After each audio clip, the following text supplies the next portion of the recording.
You have some Oktoberfest water. I was gonna get my other one, but I thought I'd save that for number 2. All right, phone on vibrate.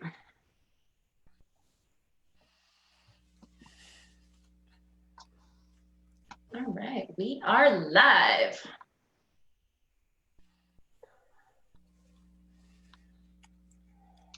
Just gonna get some stuff settled.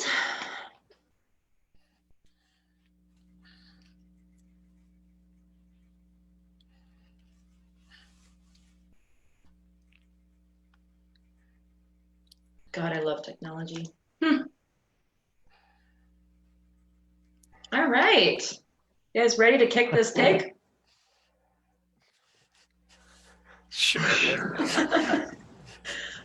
All right, why don't we start off with introductions as to who's on here. Murray, we'll start with you, then Steve, it'll be your turn, and then I'll conclude. Thanks, Sam.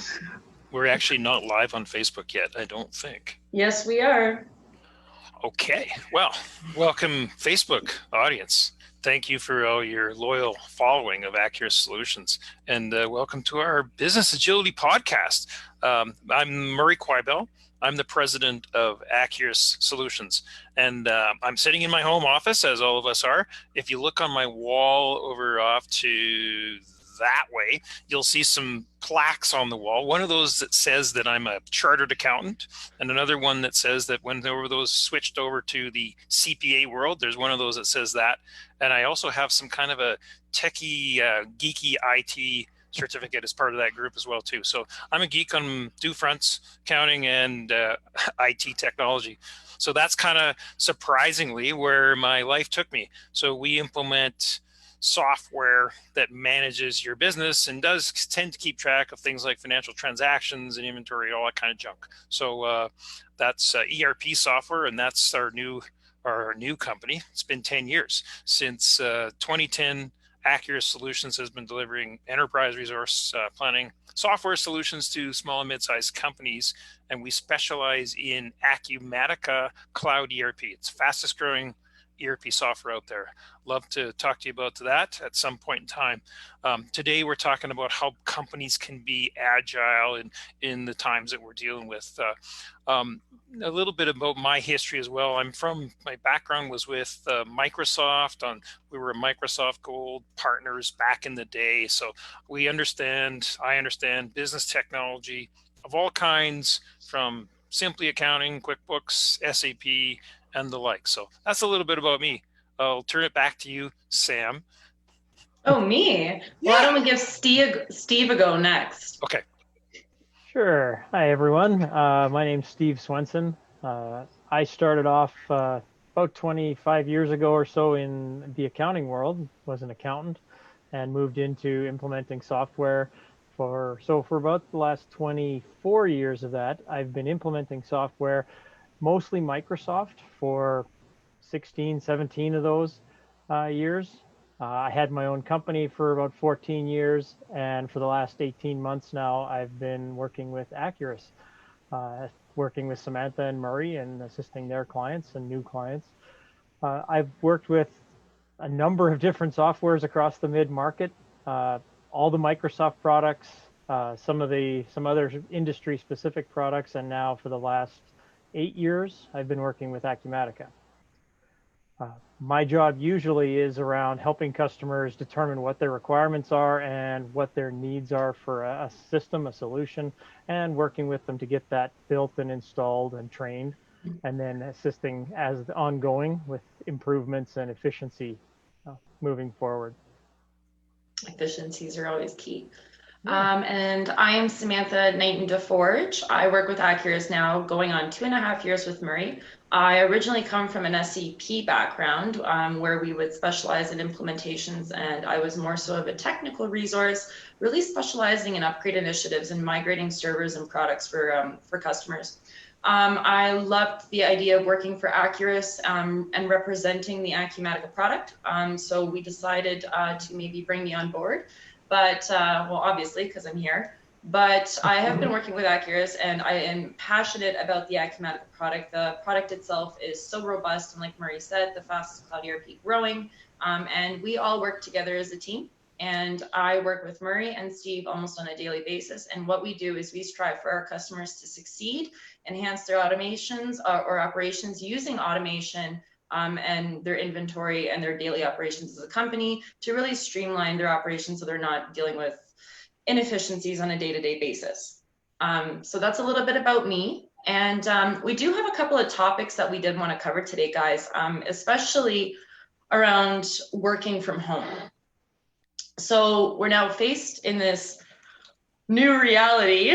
We do have a swear jar as calling it the new normal. I think a lot of people are sick and tired of hearing the words new normal. But as far as working from home and, people having to adjust and companies having to adjust, what do we see, from a business standpoint, from a market standpoint, restructuring, from that sort of perspective? I don't know who wants to go first. Murray? Murray? I'll comment a couple of things and what we're seeing with our customers. One is platforms like Zoom or Microsoft Teams. What we've found is that people prior to this really were a little bit uncomfortable to use them, but now not only are they comfortable using them, some people just have to use them, and now they're going, you know what, this actually works better in some cases than traditional in-person meetings. So we're seeing people turn their cameras on. So again, I believe that you can get a much more human experience, or than you could get on a phone call. And in some cases, just having a flat two-dimensional view, everybody is equal. So you don't have the CEO sitting at the end of a boardroom table. Everyone is sitting on a flat screen. Everyone is equal. Everyone has the same voice. So those are some of the things I see, is that people are now, they're not just comfortable with using it, is that they're efficient, and it's actually allowing business to conduct meetings just as well as it was before. For us, it's not that new. We've been using this platform for a while, but we are seeing, far more engagement with it. Yeah, definitely.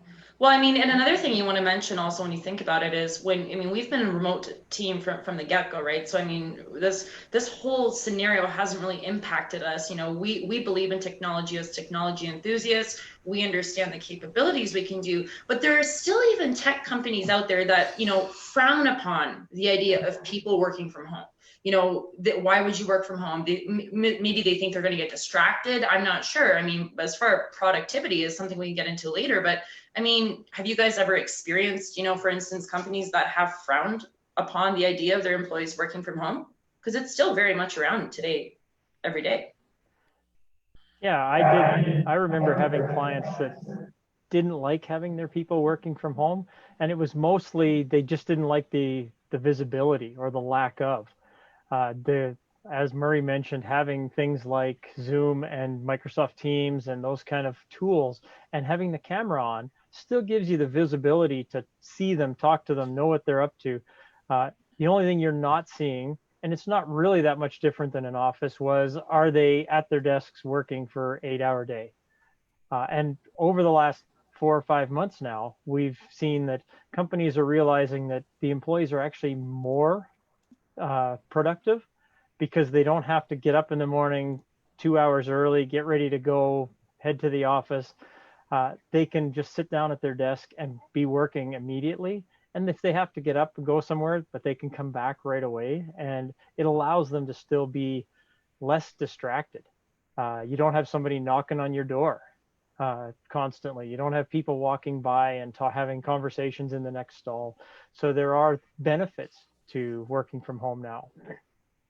And I would probably say the same thing, right?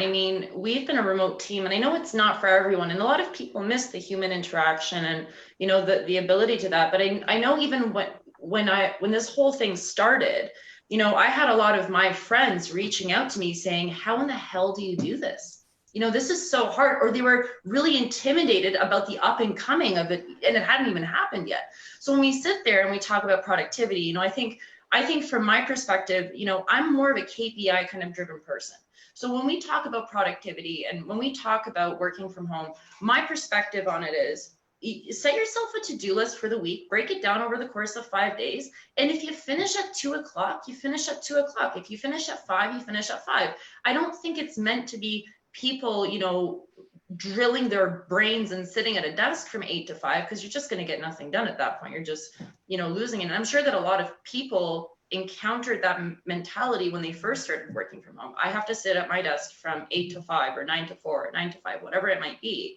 But in all reality, I think setting a routine is incredibly important. I try to shower at the same time every day. I've recently found that I start eating like a pigeon because I just don't eat structured meals. I snack.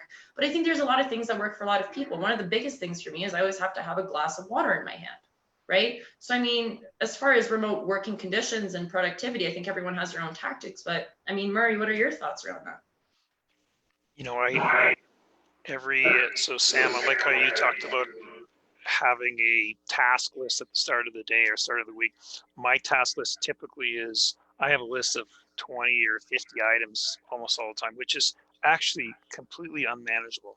So what I found though is I've been able to spend time working on stuff that I actually have, it's been on my list for a while, but actually I've been able to catch up. So I think that's one thing that I've been able to do. And I'm probably a unique situation that, being an entrepreneur and small business owner, I wear a bunch of different hats. So it's not like I can kind of get to everything on my list every day, but I have been able to just focus and get more stuff done, in this time. I think the risk though, the downside is that, and this for, we're used to this all the time, but the downside for people that maybe aren't, is that you really are on all the time. And so you do have to have the discipline that Sam mentioned, that, to, set some, instead of working 14 hours a day, if that works for you, great, but it's not very sustainable, or so then, have the diligence to set your times and have that good work-life balance. If you want to take off at 2 p.m. to go walk the dog, go ahead and do that. If you want to leave early, go ahead and do that too. But just, know that you have your list and get her done sometime, throughout the week, whenever works. But I think for me, it's been a time to reflect on what's important, as well as a time to actually catch up on a bunch of stuff. And, I think it's certainly sustainable for me and for us. I think everybody out there that's maybe not been used to that has to, figure out what works for them. As far as a company standpoint goes, right? A lot of businesses, there are few that can't, have remote working environments or anything like that. But even as far as commuting, people aren't spending an hour each way to drive to work. I know that's essentially a little frowned upon in Calgary, but in Toronto, an hour and a half commute is a standard, commute, and that's 3 hours a day at minimum. Commuting is just, do you guys think it's going to be a thing of the past, or what do we see with offices adjusting? Percentage wise, what do we think is going to happen? Yeah, I definitely think there's going to be more people not going back to having all of their employees in the office all of the time. Somebody I was just talking to last week, working for the city, they have thousands of employees that had offices that they always had to have somebody at. They're now talking about, could be as low as 30%. That's currently the number they're looking at, is only 30% of that workforce will be expected to be in the office. That may not be the same 30% all the time, but they may rotate it around a little bit. But that means that they're saving 70% of their office space and all the different things that go along with that office space. So it's a great way for them to save costs.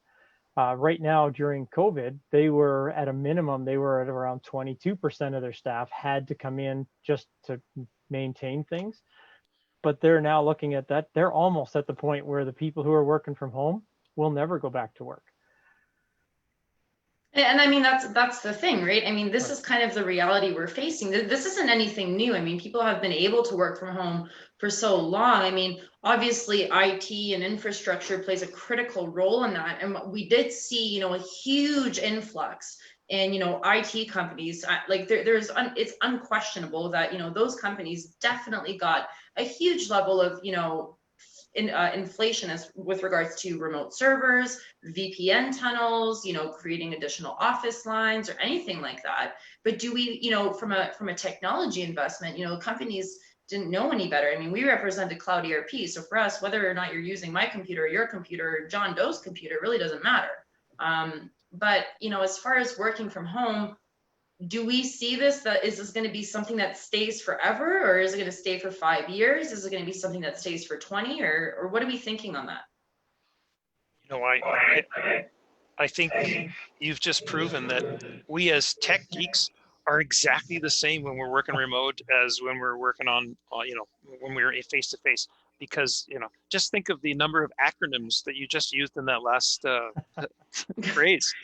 You know, Yeah, I guess. so acronyms. Okay, acronyms are go in the swear jar. You use the word ERP. What the heck is that? VPN. What is that? But you know, again, we as IT people, yeah, we're going to be the same people. We're going to geek out and talk about, you know, acronyms and things like that. But anyway, sorry, called you out on. Oh, well, hey, I mean, it's second nature for us, right? But I mean, they got this new thing as well, like this whole application, I guess, for anyone who's interested. You're now able to apply and work in Bermuda. So I think, Murray, we should relocate our office to Bermuda. Well, I mean, I think we got our weather in Calgary here. This is beautiful. It's got to be. It's like I'm looking out the window right now. Kind of looks like Bermuda here. You know, other than the I don't know. Maybe there's no ocean. There's no water. Yeah, but they're saying that these people, you know, if you're, you know, what does it say exactly? If you're in a professional, if you're in the tech industry, anything like that, you can pay $263 US and work from Bermuda, and you can apply and see if you win. I mean, how many people do you think are going to bite on that? And I mean, companies like we just mentioned, who were incredibly frowning upon the idea of having their employees working from home. We went through a period where those companies were probably doing some sort of an evaluation, I'm sure, to see what productivity was like. And that could have it was probably, I would say, very parabolic at one point, and then kind of, you know, it eased itself out. Yeah. But you know, do you think a lot of people will do this, or do you think now that, you know, people have no choice and they are working remotely, that they're going to suggest this to their employers? I'm going to link it as well in our live, just so people can see it. Sure.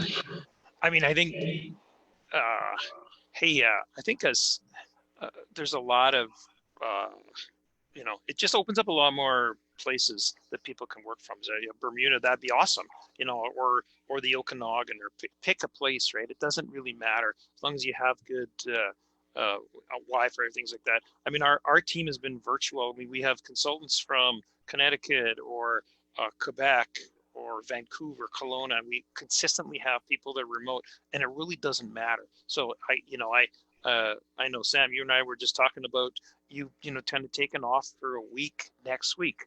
Well, it doesn't really matter. I mean, if it's Bermuda or 2 weeks, yeah, but you're going to be working. Yeah. Yeah, and you have your phone, right? So, but yeah, I'll have my phone. Don't worry. I think it doesn't matter where you are, and I think the point being is yeah, if you're in Bermuda, great. You know, we wouldn't even know, frankly, and it doesn't matter. You know, I think again, I think this has been a time for people to reflect on what they might want to do.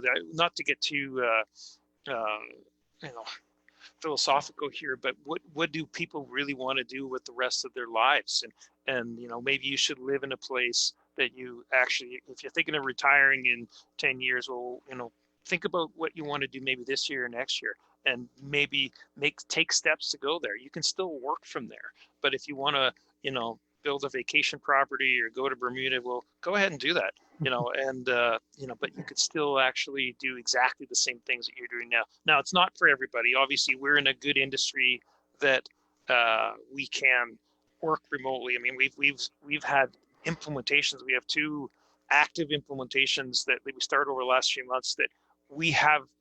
I think in one case we were on site. One of our consultants was actually on site once. The other one, I don't think we've actually been on site at all. And we're able to do implementations in warehouses and manufacturing facilities. You know, these are kind of physical type facilities, but we've had videos of the warehouse. We have Zoom meetings like this with people that typically, you know, were not that interested in collaboration technology, you know, that they would never have turned their camera on. In some cases, people are even of a older generation, and I put myself in that category, but that maybe are not used to technology, but that are okay with it. Not just okay, now they're embracing it like crazy.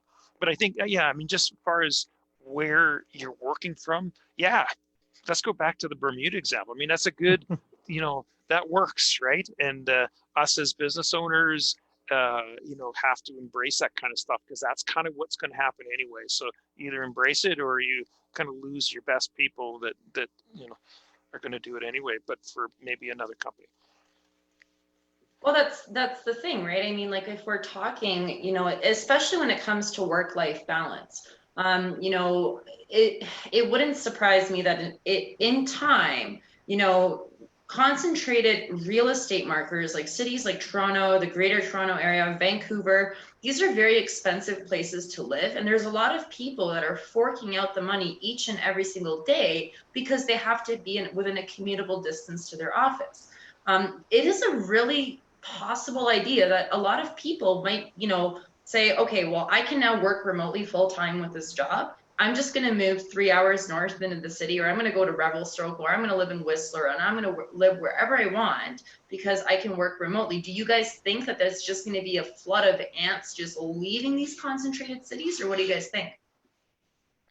I can't see that being a flood of people. I think you'll start to see a trickle of few people doing that, especially in specific industries like ours, that you could be somewhere else. In fact, we've got one employee I know that works half of his week from his lake. So he goes to the lake for half the week and he still gets work done. And I know a few other people who do the same thing. They go Sunday to Wednesday and they go to their cabin or something and spend the first few days of the week at their cabin, and then they spend some time back at the office at the end of the week, or vice versa. I don't think people are going to mass move, but I could see, because you still have family and friends and other things that are going to keep you around where you want to be. But yeah, I think it does open up the possibility of, have I always wanted to live in Whistler? Yeah, you know what? Maybe I could go live in Whistler and still do work from there. Well, and I think that's another thing, right? I mean, vacation properties, or if people are living in these $1 million homes and they have the ability to, sell their property, make $600,000 and buy something for a much more affordable price and live almost mortgage free. I mean, it sounds like a no-brainer for me, but that's just my opinion. Yeah, I totally see the appeal of it as well. I do. The big question would be moving away from what you've lived with for so many years. There's a lot of people who just won't. Yeah, as much as I'd love to live on the coast or in some place really warm, Hawaii sounds great. It's one of those things that, would I move there right away just because I can? Probably not. All my friends, my family are here. It's a long ways to go to get away from them, but you never know. Maybe they'll want to come visit me. Yeah, there you go. I mean, we have to be close to our customers. There's no doubt about it. And I mean, Yes. we consistently, even prior to COVID, we would always go and, do on-site visits, see what's new, delivering cupcakes, whatever it might be, taking them out for lunch. That is an aspect of our business. And we like to see things hands-on. Like Barry mentioned, during COVID and how we had to, work with a client, at the time, a prospective buyer, to sort of identify, okay, what is going on in your operations, and seeing videos and seeing, and sharing that technology. I think, I don't think it's something you'll ever be able to replace. I definitely think that there's still going to have to be some sort of human interaction. I mean, as much as we believe in digital transformation and stuff, but I mean, we're here to empower businesses be efficient. And the way that they can do that is with our technology tools. But as far as, human interaction, we'll never be able to eliminate people, right? People critically think, people are creative, and there's a lot of different variations. But as far as, things like data entry go, well, that's a different story, right? But I mean, what do you think, Murray, about working, remotely? Do you think people will flood away, or do you think people will stay in their spots?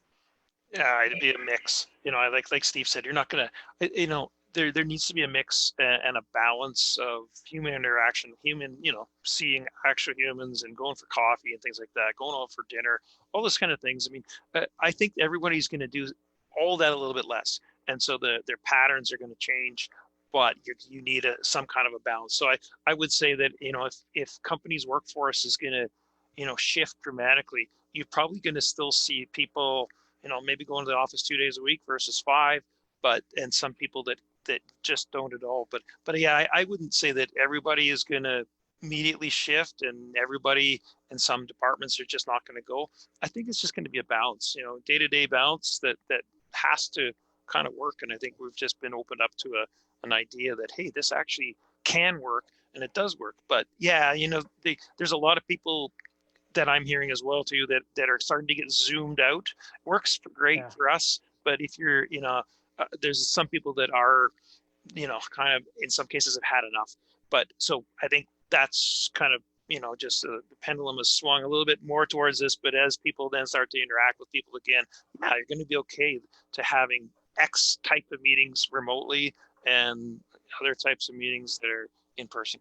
Well, I mean, and they always said there's a lot of people have been saying the COVID divorce is a real thing, right? I mean, you now find yourself with your spouse on a day-to-day basis, working from home, trying to separate the house, divide the house so that you both can do what you're doing. And I mean, that was a huge adjustment for a lot of people, right? People who have kids, now they have kids running around, and people have been so receptive to, having a toddler crawling all over your face, your shoulders as you're doing a meeting, right? I mean, think 8 months ago, if something like that happened, well, that wouldn't be, that'd be no bueno. Like, that'd be really bad. But now, we're faced with this, do you think this whole experience humbled a lot of people, or from a business, professional, and family standpoint? I think that's kind of what I mentioned before, is that becomes actually a greater human interaction. So you're actually seeing more personality. So if a kid is there, or you can see me, I have license plates in the back, you might want to go, what the heck is that?